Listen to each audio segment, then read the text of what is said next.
मोदी जी को, मोदी जी को फिर एक बार, अब की बार मोदी जी को, मोदी जी को।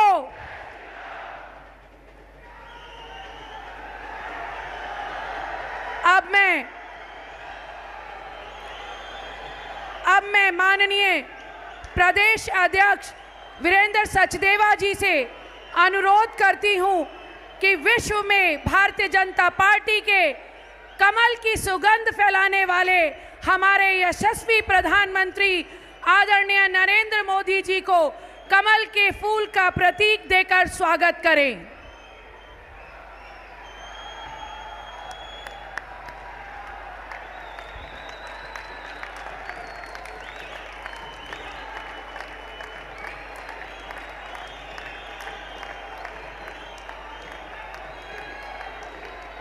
अब मैं इस द्वारका की पावन धरती पर पश्चिमी दिल्ली की प्रत्याशी श्रीमती कमलजीत शेरावत जी से, उत्तर पश्चिम दिल्ली के प्रत्याशी श्री योगेंद्र चंदोलिया जी से, दक्षिणी दिल्ली के प्रत्याशी श्री रामवीर बिदूड़ी जी से और नई दिल्ली के प्रत्याशी हमारी बहन सुश्री बांसी स्वराज जी से अनुरोध करूंगी कि वे आएं और आदरणीय प्रधानमंत्री जी का अंग वस्त्र देकर स्वागत करें। मोदी, मोदी,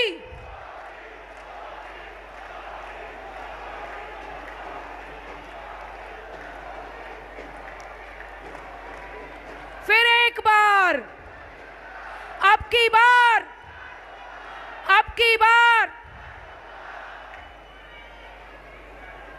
देश के यशस्वी प्रधानमंत्री जी ने नारी शक्ति बिल लाकर देश की महिलाओं का सम्मान बढ़ाया है। अब मैं भारतीय जनता पार्टी की महिला नेत्रियों, केंद्रीय मंत्री और नई दिल्ली लोकसभा की सांसद श्रीमती मीनाक्षी लेखी जी, महिला मोर्चा की राष्ट्रीय उपाध्यक्ष श्रीमती रेखा गुप्ता जी, राष्ट्रीय प्रवक्ता शाजिया इल्मी जी, पूर्व महापौर सुनीता कांगड़ा जी और एनडीएमसी की सदस्य श्रीमती विशाखा सैलानी जी से अनुरोध करूंगी कि आप सभी दिल्ली की मातृशक्ति सम्मिलित रूप में आकर देश के आदरणीय प्रधानमंत्री जन जन की आवाज श्री नरेंद्र मोदी जी का स्वागत, भगवान शिव जहां नित्य विहार करते हैं ऐसे पवित्र पावन स्थली काशी, जिस काशी को प्रधानमंत्री जी ने दिव्य और भव्य बनाया, उस काशी की पेंटिंग देकर उनका अभिनंदन स्वागत करें। जन जन की सेवा में समर्पित आदरणीय प्रधानमंत्री जी की प्रेरणा से सीधे जन जन को लाभान्वित करने वाली विभिन्न योजनाओं के लाभार्थी भी उनका अभिवादन करने के लिए आतुर हैं। मैं पीएम उदय योजना की लाभार्थी बुद्ध विहार की निवासी श्री बलबीर सिंह और उनकी धर्म पत्नी श्री नेमवती से निवेदन करूंगी कि आएं और प्रधानमंत्री जी का धन्यवाद करें।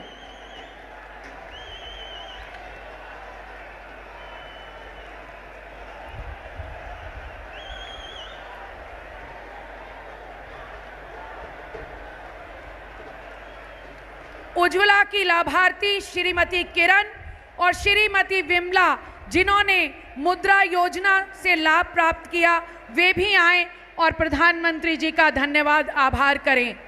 श्रीमती विमला जी को 1 लाख रुपए का लोन मिला और उन्होंने जूते बनाने का काम शुरू किया।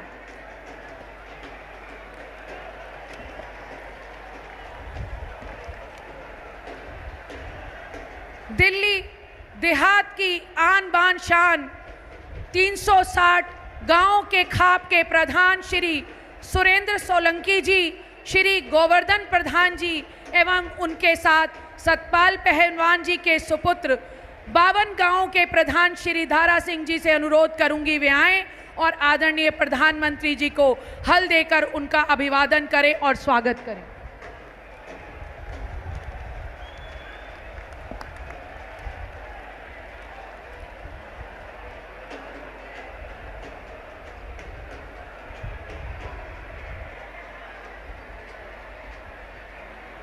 मोदी जी को, मोदी जी को, मोदी जी को।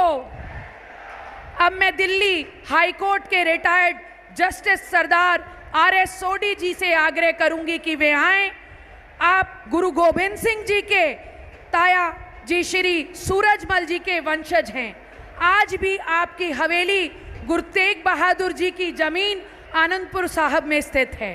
आप देश के आदरणीय प्रधानमंत्री जी का स्वागत, साहिबजादे जिनके बलिदान दिवस को आदरणीय प्रधानमंत्री जी ने वीर बाल दिवस के रूप में घोषणा की, ऐसे वीर साहबजादों की स्मृति चिन्ह भेंट करें।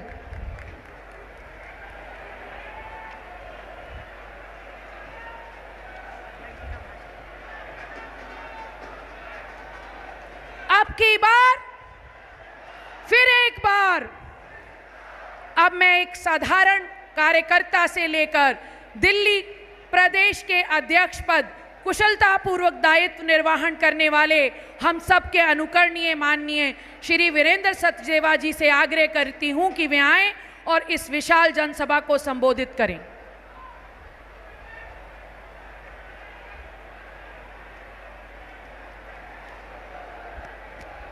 दोनों हाथ उठा के बोलिए भारत माता की, भारत माता की, भारत माता की। मंच पर उपस्थित हम सबको प्रेरणा देने वाले आदरणीय प्रधानमंत्री जी, मंच पर उपस्थित सभी मेरे साथीजन और द्वारका की इस धरती पर पधारे दिल्ली के सभी मेरे भाई बहनों को मैं नमस्कार करता हूं। आज दिल्ली की जनता माननीय प्रधानमंत्री जी का अभिवादन करने आई है, तो एक बार जोरदार तालियां बजा के आप उनका अभिवादन कीजिए। जोरदार तालियां बजा के अभिवादन करना है।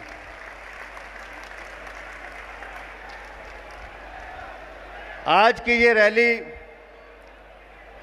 चुनावों से 3 दिन पहले की रैली है और दिल्ली और देश के भविष्य का निर्माण इन चुनावों ने तय करना है। इन चुनावों ने तय करना है कि आने वाला हिंदुस्तान कैसा होगा। इन चुनावों ने तय करना है और हम सब ने मिलकर तय करना है कि हम तीसरी बार प्रधानमंत्री श्रीमान नरेंद्र मोदी को देखना, हम तीसरी बार प्रधानमंत्री श्री नरेंद्र मोदी को देखना, हम तीसरी बार प्रधानमंत्री श्री नरेंद्र मोदी को देखना। दोस्तों, हम सब ने पिछले 10 वर्षों में इस हिंदुस्तान को बदलते हुए देखा है। भारत को स्वर्णिम भारत बनते उस दिशा में जाते हुए आज हम देख रहे हैं और पूरे देश में अगर किसी एक बात की गारंटी है तो वो गारंटी है, तो वो गारंटी है, तो वो गारंटी है विगत 10 वर्षों में माननीय प्रधानमंत्री जी के नेतृत्व में देश ने आकाश की ऊंचाइयों को छुआ है। हमने धारा 370 हटते हुए देखा है।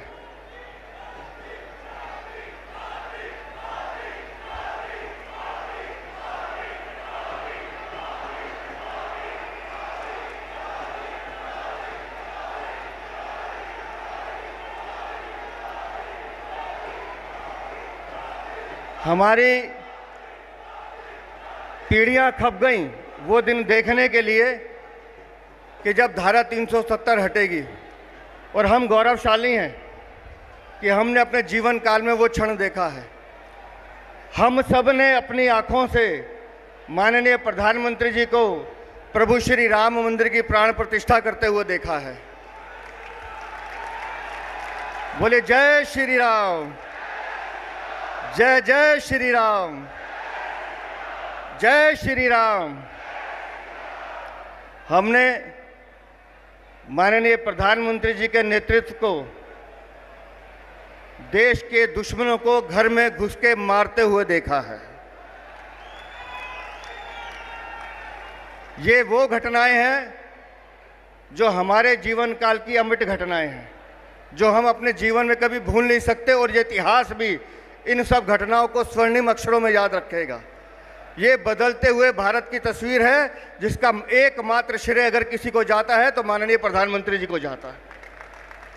हमने देखा है बदलते हुए भारत को, हम सौभाग्यशाली हैं जो उस भारत को देख रहे हैं, और हम इस बात के लिए भी संकल्पित हैं कि आपके नेतृत्व में भारत जब विकसित भारत बनेगा, भारत जब विकास गुरु भारत बनेगा, भारत जब विश्व गुरु बनेगा, वो क्षण भी हम अपनी आंखों से देखने के लिए उत्साहित हैं।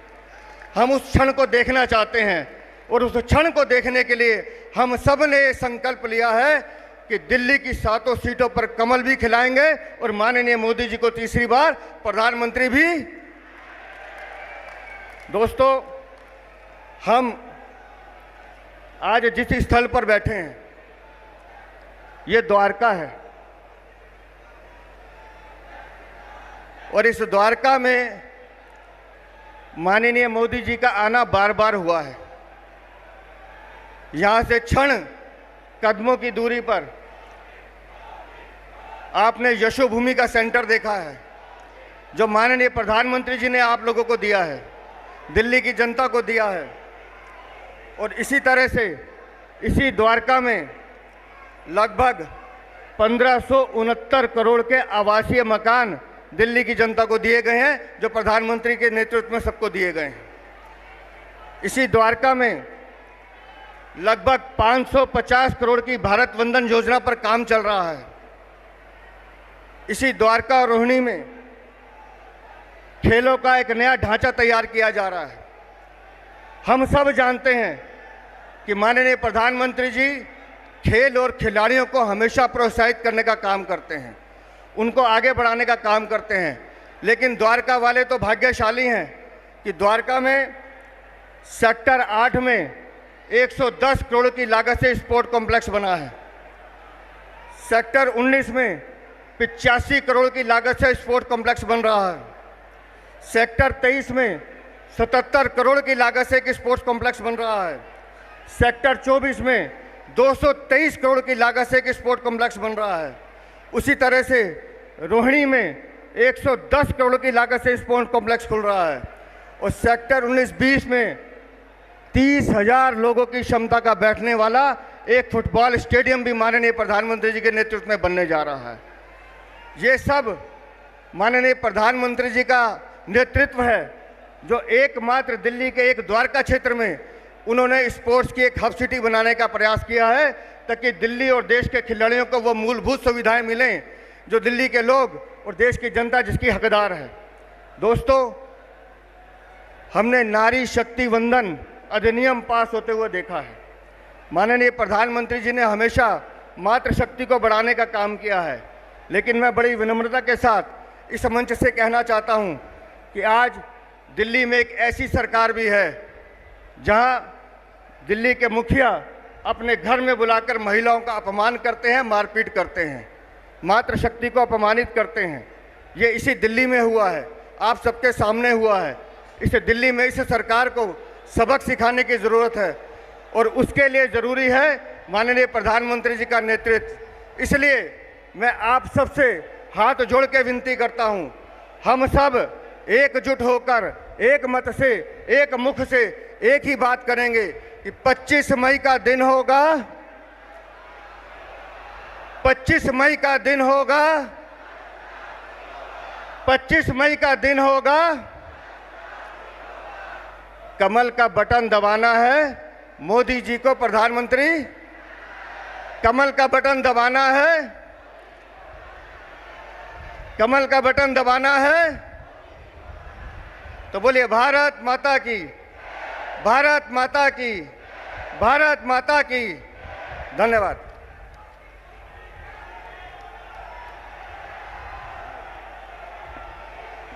मोदी जी को, मोदी जी को। अब मैं वैश्विक नेता, जनप्रिय नेता, भारत के प्रत्येक जन जन के हृदय में जो विद्यमान रहते हैं, ऐसे सर्वकालीन लोकप्रिय नेता, यशस्वी प्रधानमंत्री आदरणीय श्री नरेंद्र मोदी जी से निवेदन करती हूं कि वे आएं और दिल्ली की जनता को अपने ओजस्वी वचनों से कृतार्थ करें। आदरणीय श्री नरेंद्र मोदी जी, मोदी जी को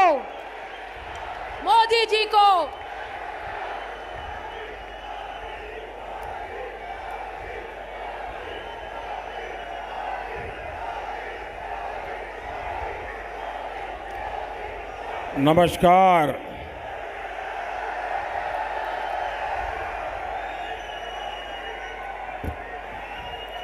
भारत माता की, भारत माता की, भारत माता की। दिल्ली का मूड क्या है, ये देश देख रहा है। अब तक 400 से ज्यादा सीटों का मतदान हो चुका है। 5 चरणों ने बीजेपी एनडीए की मजबूत सरकार पक्की कर दी है।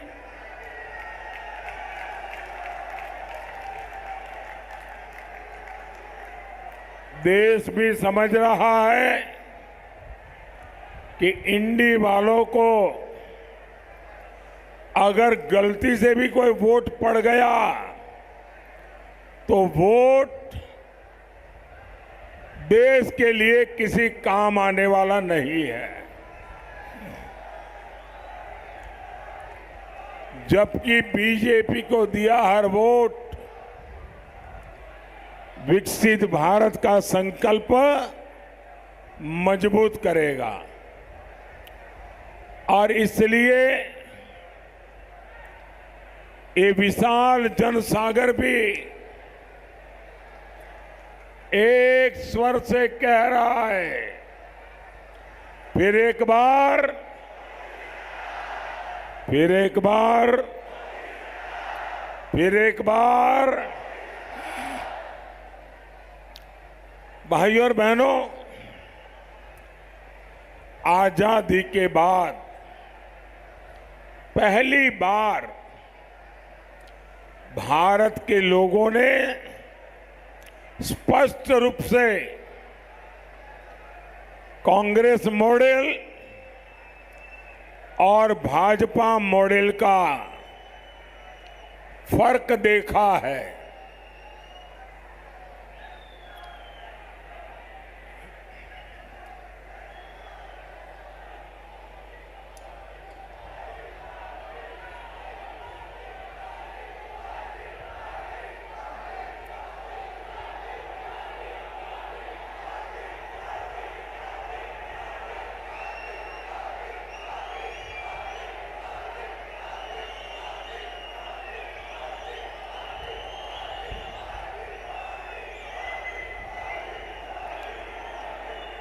मैं देख रहा हूं कि शायद जगह कम पड़ गई है, इसलिए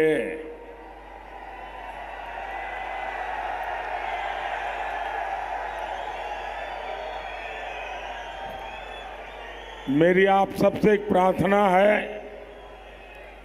ये हाथ में जो बोर्ड वगैरह लेकर के आए हैं अगर नीचे रख देंगे तो पीछे वाले देख पाएंगे। आप मुझे दिखा रहे हैं, मैंने देख लिया, अब नीचे रखेगा तो अच्छा होगा। ये कुछ सुनते हैं क्या वहां वाले?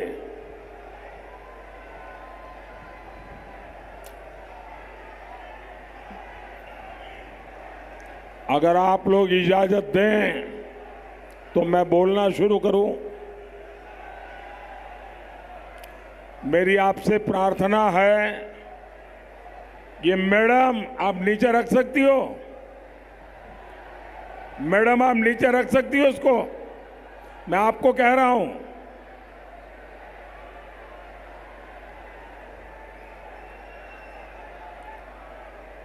अगर आप लोग इजाजत दें तो मैं अपना बोलना शुरू करूं।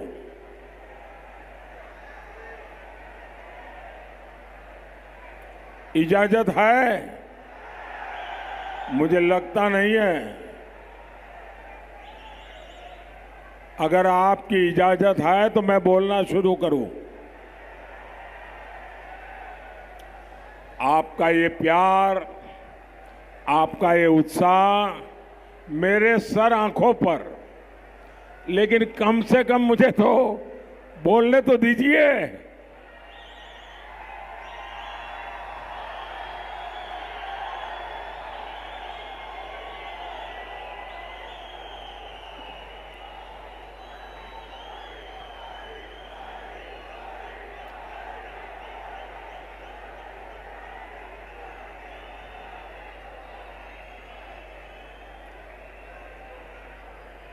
साथियों, देश ने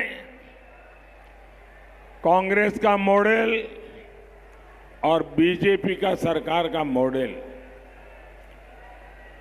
दोनों में फर्क साफ है। कांग्रेस और इंडी गठबंधन वालों को न आगे का सोचने की फुर्सत है, न आगे का सोचने की क्षमता है, न ही उनको हमारे संसाधनों का उचित उपयोग करने की आदत है, न ही उनको अपनी गति तेज करने की, रफ्तार तेज करने की क्षमता है। इन लोगों ने 60 साल तक भारत के सामर्थ्य के साथ अन्याय किया है, और मैं कहूंगा इन लोगों ने आपराधिक कृत्य किया है। 140 करोड़ का इतना बड़ा देश भारत को जो स्पीड चाहिए, भारत को जो स्केल चाहिए, वह एकमात्र भारतीय जनता पार्टी की सरकार ही दे सकती है। अगर आप में रुचि हो तो मैं आज दिल्ली की जनता के माध्यम से देश के सामने ठोस आंकड़े प्रस्तुत करना चाहता हूं। आप भी अगर उसको नोट कर लेंगे, याद करेंगे और किसी से भी चर्चा करेंगे तो उसको भी हजरत लगेगा कि इतना बड़ा देश के साथ अन्याय किया इन लोगों ने। मैं एक के बाद एक आज आपको बताना चाहता हूं।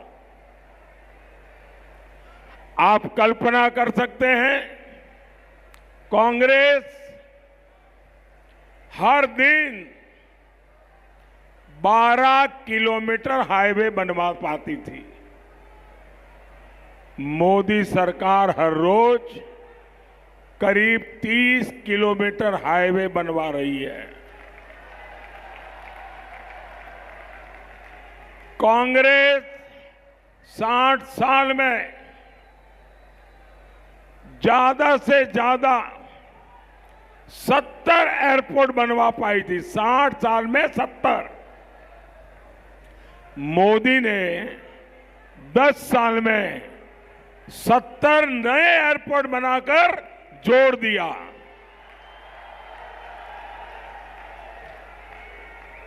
साठ साल में कांग्रेस 380 मेडिकल कॉलेज बनवा पाई। मोदी ने सिर्फ 10 साल में 325 से ज्यादा नए मेडिकल कॉलेज बनवा दिए। कांग्रेस के समय 7 एम्स से आज 22 से अधिक एम्स हैं। कांग्रेस के राज में 75% से ज्यादा लोगों के पास नल कलेक्शन नहीं था, यानी सिर्फ 25% घरों में नल से जल आता था। आज 75% लोगों के घर में नल से जल आ रहा है। कांग्रेस ने 60 साल में 14 करोड़ से भी कम गैस कनेक्शन दिए थे। मोदी ने अपने 10 साल में 18 करोड़ से ज्यादा नए गैस कनेक्शन दिए हैं।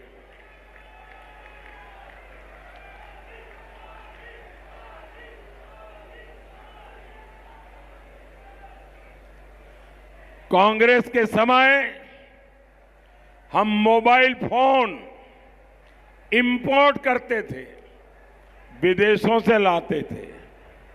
आज हम दुनिया के दूसरे सबसे बड़े मोबाइल एक्सपोर्टर बन गए हैं। कांग्रेस के समय बड़ी मुश्किल से कुछ 100 स्टार्टअप से आज करीब 1.25 लाख स्टार्टअप्स हैं। कांग्रेस ने भारत की डिफेंस इंडस्ट्री को बर्बाद किया। आज हम 1 लाख करोड़ रुपए से ज्यादा का डिफेंस प्रोडक्शन कर रहे हैं। कांग्रेस ने बैंकों को बर्बाद किया। आज देश के बैंक 3 लाख करोड़ रुपया का प्रॉफिट कर रही है। कांग्रेस के राज में उनके एक प्रधानमंत्री ने कहा था कि दिल्ली से 100 पैसा भेजते हैं तो गांव में जाते जाते 15 पैसा पहुंचता है। 85 पैसा वो कौन सा पंजा था बीच में लूट लेता था। आज दिल्ली से 1 रुपया निकलता है तो पूरे का पूरा 1 रुपया 100 पैसे लाभार्थी के बैंक के खाते में जमा होते हैं। साथियों, मोदी ने 10 साल में डायरेक्ट बेनिफिट ट्रांसफर के द्वारा लाभार्थियों के खाते में सीधे पैसे भेजे हैं और वो अमाउंट है 36 लाख रुपए। 10 साल में हमने 36 लाख करोड़ रुपए भेजे हैं। अगर कांग्रेस के प्रधानमंत्री के कहने के हिसाब से मैं कहूं, अगर आज कांग्रेस सरकार होती तो जो 36 लाख करोड़ जनता के लिए भेजे गए, अगर कांग्रेस सरकार होती तो 31 लाख करोड़ बिचौलिए खा जाते। साथियों, देश की कार्य संस्कृति में ये बदलाव सबसे प्रमुख रूप से दिल्ली के लोगों ने देखा है। कॉमनवेल्थ गेम्स को कौन भूल सकता है। कांग्रेस के पास भारत के सामर्थ्य को पूरे विश्व को दिखाने का मौका था, लेकिन कांग्रेस ने क्या किया, दिल्ली को इतना लूटा एक बदनुमा दाग कॉमनवेल्थ खेलों पर लगा दिया। ये कांग्रेस का मॉडल था और आपने देखा है इसी दिल्ली में G20 सम्मेलन हुआ। पूरे विश्व ने भारत की जय जयकार की। आप मुझे बताइए साथियों, ये सब कैसे हुआ? आप मुझे बताइए सब कैसे हुआ? ये सब कैसे हुआ? ये सब कैसे हुआ?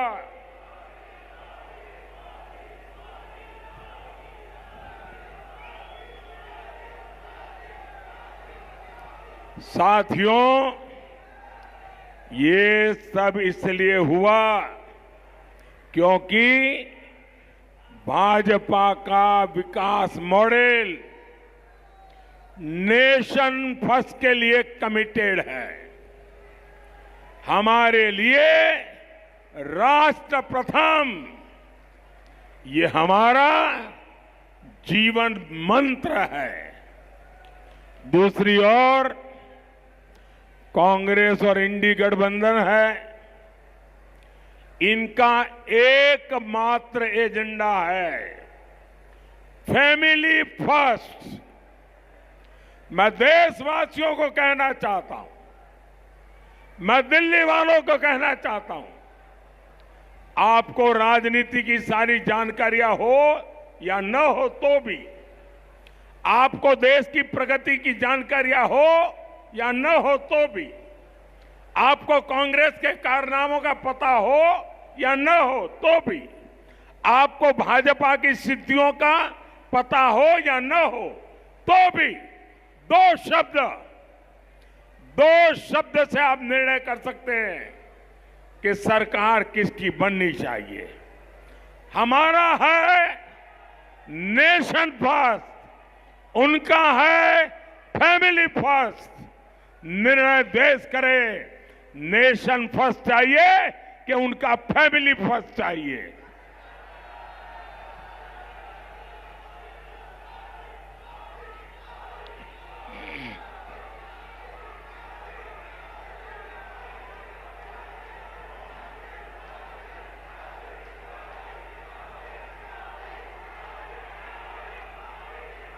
ये इंडी गठबंधन आज देश में फैली हर बुराई का प्रतीक है।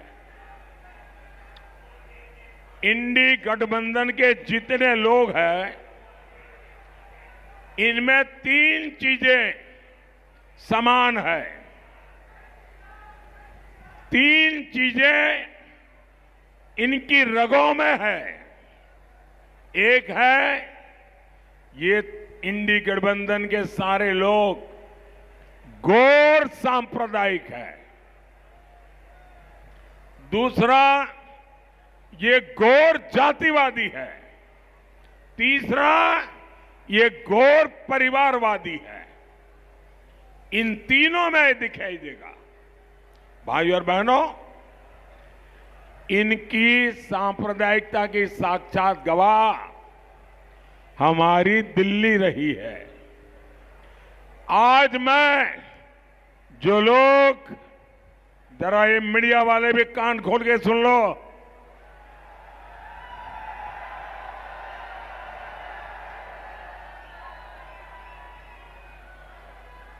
दिल्ली में जो लुटियन गैंग है, जो खान मार्केट गैंग है, उसने इन गौर सांप्रदायिक लोगों की रक्षा करने में अपनी जिंदगी खपा दी है। उनके पापों को देश की जनता से छुपाने का पाप किया है। और मैं इस चुनाव में एक लड़ाई लेकर के निकला हूं। जिन लोगों ने भारत के संविधान के साथ धोखा किया है, जिन्होंने भारत की बिन सांप्रदायिकता की भावना के साथ धोखा किया है। अब समय आ गया है ऐसे गैर सांप्रदायिक लोगों को देश पहचाने, मेरे मुसलमान भाई भी पहचाने। मैं बताना चाहता हूं,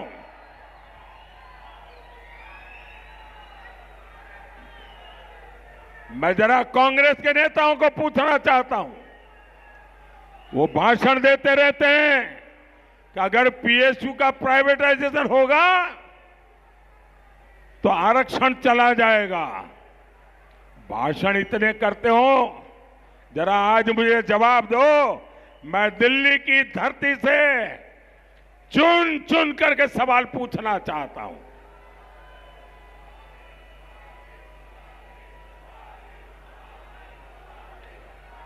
इसी दिल्ली में गले में जलते टायर डालकर मेरे सिख भाई बहनों को जिंदा जलाया गया था। ये गुनाह किसका था? ये गुनाह किसका था? आज कांग्रेस की छतरी के नीचे खड़ा हर दल सिख दंगे का गुनहगार है। ये मोदी है जो सिख दंगे के पीड़ितों को न्याय दिला रहा है। मोदी ने आते ही एसआईटी बनाई, जो आरोपी कांग्रेस नेता खुला घूम रहे थे उनको हमें सजा दिलवाई। भाइयों बहनों, इंडी गठबंधन के लिए अपने वोट बैंक से बढ़कर कुछ भी नहीं है। आज मैं देश के लोगों के सामने इनका एक और कच्चा चिट्ठा रख रहा हूं। कांग्रेस ने हायर एजुकेशन में कैसे एससी, एसटी, ओबीसी, हमारे दलित, हमारे आदिवासी, हमारे पिछड़े, उनका हक छीना। देशवासी जरा सुनो, ये अपने आप को बिन सांप्रदायिक कहने वालों ने दलित भाइयों के साथ, आदिवासियों के साथ, पिछड़ों के साथ कैसा घोर अन्याय किया है।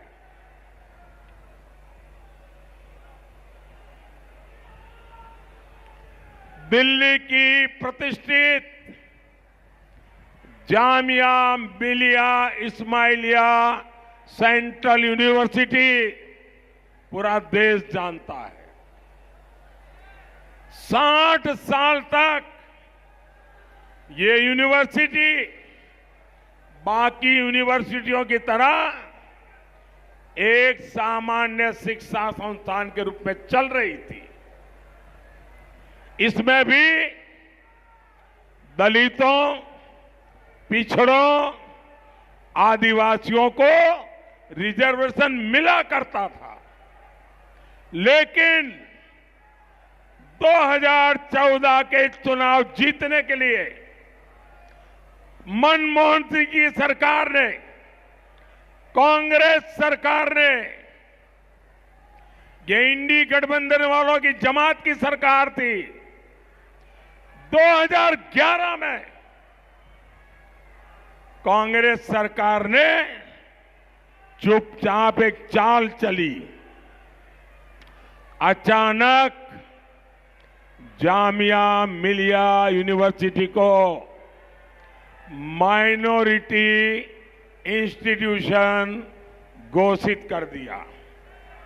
इससे जामिया मिलिया यूनिवर्सिटी में 50% आरक्षण मुसलमानों के लिए लागू हो गया। 2011 के पहले एडमिशन में सभी एससी, एसटी, ओबीसी को आरक्षण मिलता था, अब उसमें भी धर्म के आधार पर बंदिश लग गई है। मजे की बात यह है कि पहले अल्पसंख्यक शैक्षणिक संस्थान आयोग का अधिकार कॉलेज तक सीमित था, लेकिन कांग्रेस ने अचानक यूनिवर्सिटीज को भी इसमें शामिल कर लिया।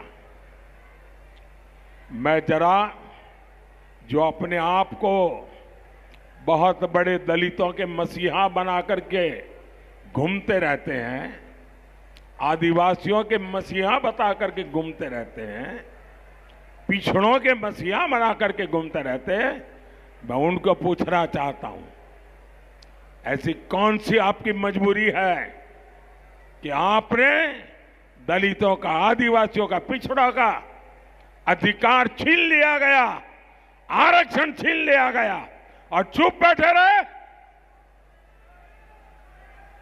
जवाब दीजिए देश को। अब आप बताइए,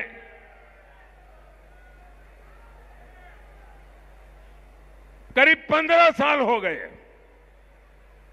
सैकड़ों एडमिशन हुए, सैकड़ों भर्तियां हुई, लेकिन सभी एससी, एसटी, ओबीसी को उनका हक नहीं मिल पा रहा। ये चीज है, ये लोग पूरे देश में लागू करना चाहते हैं और इसलिए मैं दलित भाइयों को कहता हूं, ये आपके आंख में धूल झोंक रहे हैं। मैं आदिवासियों को कहना चाहता हूं, ये आपके आंख में धूल झोंक रहे हैं। मैं बख्शीपंच के हमारे ओबीसी भाई बहनों को कहना चाहता हूं, ये आपके आंख में धूल झोंक रहे हैं। साथियों, कर्नाटका में ये लोग एससी, एसटी, ओबीसी का कोटा छीनकर मुसलमानों को दे चुके हैं। आज मैं नहीं जानता हूं हमारे मीडिया के लोग इस खबर को खबर मानते हैं कि नहीं मानते। आज ही कोलकाता हाई कोर्ट ने इस इंडी अलायंस को एक बहुत बड़ा तमाचा मारा है। कोर्ट ने 2010 के बाद से जारी सारे ओबीसी सर्टिफिकेट कैंसिल कर दिया है। क्यों? ये इसलिए किया गया क्योंकि पश्चिम बंगाल की सरकार ने मुसलमानों का वोट बैंक के लिए अनाप शनाप मुसलमानों को ओबीसी बनाने के सर्टिफिकेट दे दिए थे। ये वोट बैंक की राजनीति, ये तुष्टीकरण की राजनीति, ये तुष्टीकरण की सनक हर पार कर रही है। आज कोर्ट ने तमाचा मारा है। यही लोग कहते हैं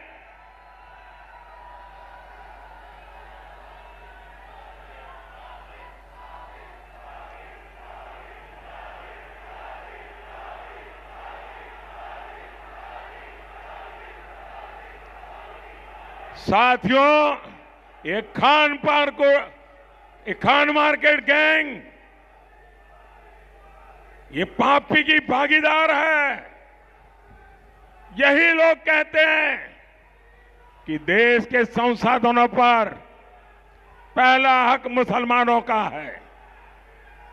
ये लोग लगातार सरकारी जमीनें वक्फ बोर्ड को दे रहे हैं, बदले में वोट मांग रहे हैं। ये लोग देश के बजट का 15% माइनॉरिटी के लिए रिजर्व करना चाहते हैं। ये लोग बैंकों से मिलने वाले लोन वो भी धर्म के आधार पर देना चाहते हैं। ये धर्म के आधार पर सरकारी टेंडर देना चाहते हैं। ये धर्म के आधार पर स्पोर्ट्स में खिलाड़ियों की एंट्री करवाना चाहते हैं। ये वोट बैंक पॉलिटिक्स की पराकाष्ठा है। अपने वोट बैंक को खुश करने के लिए ये लोग सीएए का विरोध कर रहे हैं। अपने इसी वोट बैंक को खुश करने के लिए इन्होंने देश भर में घुसपैठियों को बसा दिया है। यही लोग हैं जो दिल्ली के बाटला हाउस एनकाउंटर पर आंसू बहाते हैं। यही लोग हैं जो 3 तलाक के खिलाफ कानून उसका विरोध करते हैं। तुष्टीकरण में एक से बढ़कर एक है।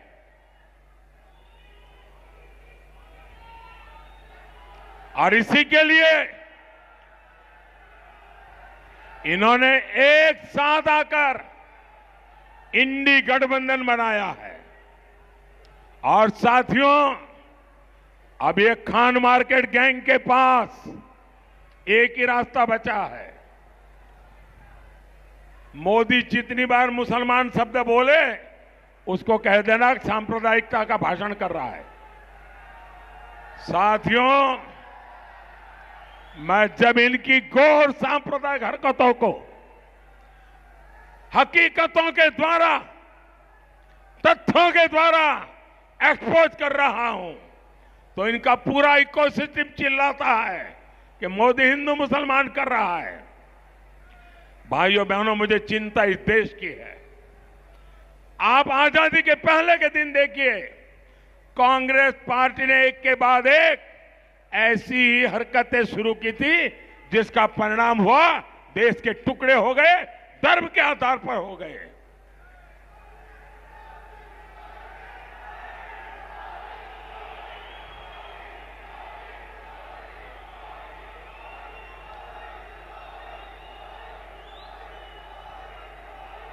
मैं हिंदू मुसलमान नहीं कर रहा।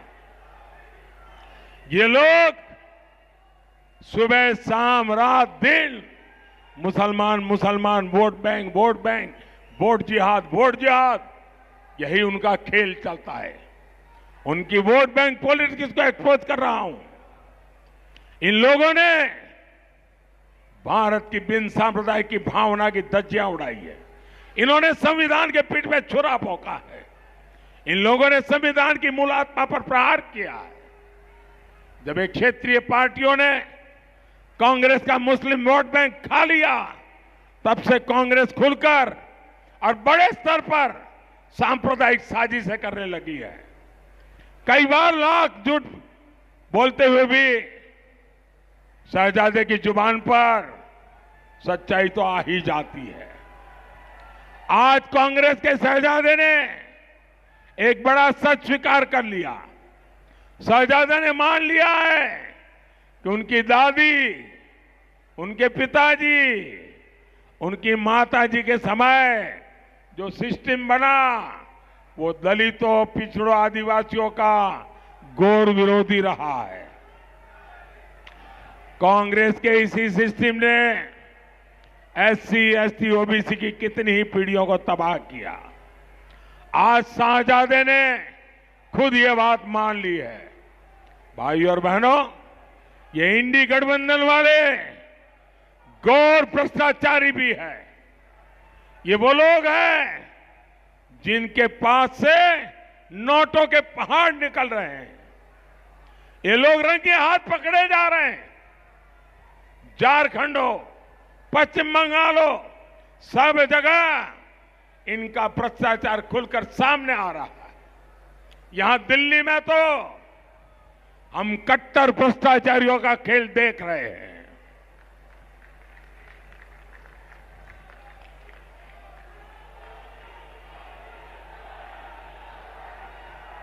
इन लोगों ने दिल्ली के लोगों को लूटने का कोई मौका नहीं छोड़ा। अदालतें भी इन कट्टर भ्रष्टाचारियों की लूट देखकर हैरान है। जो लोग राजनीति बदलने आए थे, आज वो लोग दिल्ली के साथ सबसे बड़ा विश्वासघात करके बैठे हैं। जो लोग अदालत के एक निर्णय को लेकर के नाच रहे थे, कल के अदालत के निर्णय को देखो, पता चल जाएगा इनका चरित्र क्या है। साथियों, ये इंडी वाले गरीब और मध्यम वर्ग की संपत्ति का एक्सरे करना चाहते हैं। इसलिए मैं भी दिल्ली से पूरे देश को एक गारंटी दे रहा हूं, मोदी पिछले 10 साल मैंने जो किया है उससे भी ज्यादा ताकत से, बिना डरे हुए, बिना थके हुए, बिना दबाव में आए 10 साल में जो किया है उससे ज्यादा, और मैं छिपाता नहीं हूं, इन भ्रष्टाचारियों की संपत्ति का एक्सरे अब मोदी करेगा।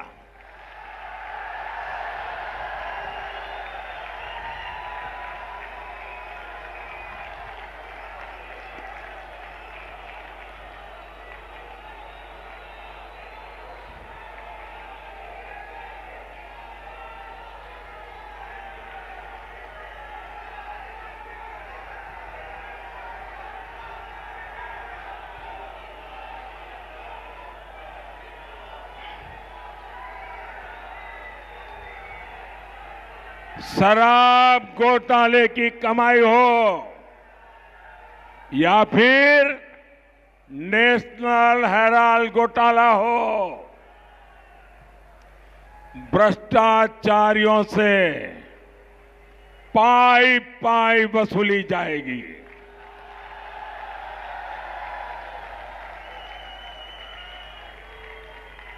जिसने लूटा है उसे लौटाना ही पड़ेगा।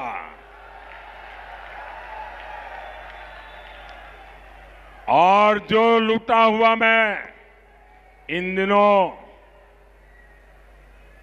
लाखों करोड़ की पैसे मिल रहे हैं, हैरान हो जाएंगे। 2200 करोड़ रुपया पकड़ा गया है। अकेले चुनाव डिक्लेयर होने के बाद 9000 करोड़ रुपया पकड़ा गया है।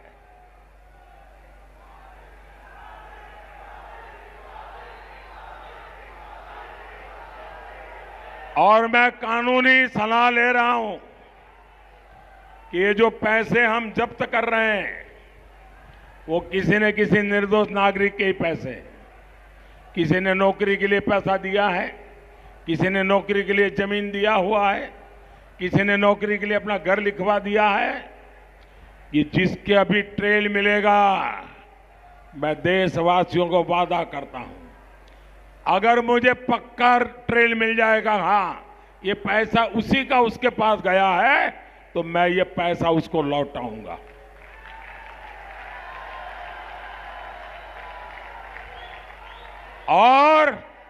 और ये जो लुटेरे हैं ना, उनका जिंदगी जेल में जाना तय है दोस्तों। ये मोदी की गारंटी है। भाई और बहनों, दिल्ली में भारत सरकार कनेक्टिविटी के इंफ्रास्ट्रक्चर पर लाखों करोड़ रुपए खर्च कर रही है। ये जो शानदार एक्सप्रेस वे हम बना रहे हैं, ये सिर्फ ईज ऑफ ट्रैवल को आसानी बना रहे, इतना नहीं है, इससे कूड़े के पहाड़ों को कम करने में भी मदद मिल रही है। आपको जानकर के खुशी होगी, दिल्ली मुंबई एक्सप्रेसवे में ओखला और गाजीपुर का ये जो कूड़े कचरे के ढेर है ना, 1.5 लाख मैट्रिक टन कचरा हमने प्रोसेस करके उसको रोड बनाने के काम में लगा दिया। साथियों, 10 वर्षों में दिल्ली में नया संसद भवन बना है, नेशनल वॉर मेमोरियल बना है, नेशनल पुलिस मेमोरियल बना है, भव्य और आधुनिक प्रधानमंत्री संग्रहालय बना है, भारत मंडपम बना है, यहां द्वारिका में यशोभूमि जैसा शानदार कन्वेंशन सेंटर बना है। ऐसे इंफ्रास्ट्रक्चर से दिल्ली मीटिंग्स, इवेंट्स, एक्सपो, ऐसे टूरिज्म का हब बनती जा रही है। ये आने वाले समय में रोजगार का बहुत बड़ा माध्यम बनने जा रहा है। साथियों, दिल्ली में इंफ्रास्ट्रक्चर के साथ ही दिल्ली के लोगों की सहूलियत पर भी मोदी का उतना ही ध्यान है। हर परिवार जो मुफ्त राशन की योजना से जुड़ा है, उसके हर साल 12,000 रुपए बच रहे हैं। सस्ते सिलेंडर की योजना से प्रति सिलेंडर आपका 300 रुपया से ज्यादा बच रहा है। मोदी सरकार का प्रयास ज्यादा से ज्यादा घरों तक पाइप से रसोई गैस की सप्लाई का भी है। बीते 10 साल में 15 लाख नए घरों तक पीएनजी गैस पहुंचानी शुरू हुई है। 80% तक सस्ती दवाएं देने वाला जन औषधि केंद्रों के कारण भी हजारों रुपए हर महीने बच रहे हैं। स्टेंट और नी इम्प्लांट की कीमत को कंट्रोल कर रहा हो, मुफ्त डायलिसिस की सुविधा हो, इससे भी गरीब और मध्यम वर्ग के करोड़ों रुपए बचे हैं। अब तो मोदी पीएम सूर्यघर मुफ्त बिजली योजना लेकर आया है और इससे बिजली बिल, आपका बिजली बिल 0 होगा, 0। और आपकी जो अतिरिक्त बिजली होगी वो बिजली सरकार खरीदेगी। जो लोग इस योजना से जुड़ चुके हैं उनकी हर महीने सरकार को बिजली बेचकर 2,500 से 3,000 रुपए की कमाई होने जा लगी है। साथियों, दिल्ली देश का दिल है, इसलिए दमदार भारत के लिए दमदार सरकार और दमदार पीएम, ये दिल्ली का दायित्व है। 25 मई को भारी मतदान करना है। मतदान ज्यादा ज्यादा करवाएंगे, मतदान के सारे रिकॉर्ड तोड़ेंगे, हर पोलिंग बूथ को जीतेंगे। तो 25 मई को वेस्ट दिल्ली से बहन कमलजीत सहरावत, आगे आइए जरा, साउथ दिल्ली से रामवीर सिंह बिदुड़ी जी, नॉर्थ वेस्ट दिल्ली से योगेंद्र चंदोलिया जी, आज उनका जन्मदिन है, आइए ताली बजाकर उनको जन्मदिन की बधाई दीजिए। और नई दिल्ली से बेटी बांसुरी स्वराज जी, इन सभी को दिल खोलकर वोट देना है। आपका एक एक वोट सीधा मोदी को मिलेगा। मेरे साथ बोलिए, भारत माता की, भारत माता की, भारत माता की। बहुत बहुत धन्यवाद।